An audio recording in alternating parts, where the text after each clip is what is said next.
kaibigan sa garahe ng DSN. Mapapansin po ninyo, yan, mga pasko ng DSN. Ang ginawa natin ngayon, bakit ako ganito ako? Nangundutor muna ako. Ang vlogger ng Alton BTV ay naging kumitor po ngayong araw. Sa katunayan nga po, ako ay nakadalawang biyahe mula sa Palapala hanggang sa Luton. Dalawang ikot yun. Kaya medyo nahihilo pa ng konti. Pero kaya naman.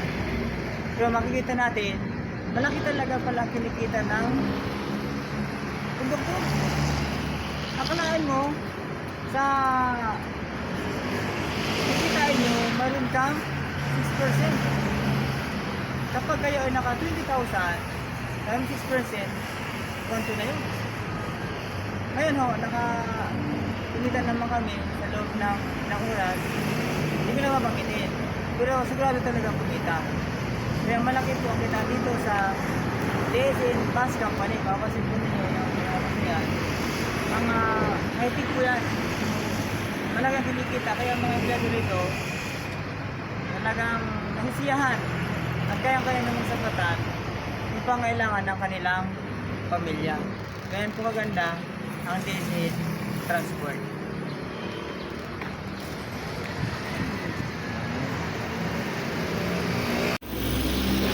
Ito naman po mga kaibigan, ang isa sa mga bus na ginagawa ng DSN. So yan yung mga bagong model ng kanilang bus.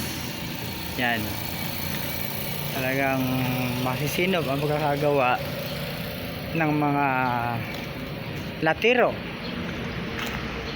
at mga mekaniko dito sa DSN. Papasok po tayo ngayon sa garahe ng DSN at ibabalik po natin yung top card na ginamit natin. Ayan, top card. Yan, top card po yan, ginagamit ng konduktor. Yan, top card. Ito yung gasman nila, isang gwapong gasman. Anong pangalan mo, Mr. ano? Gerald Rosid.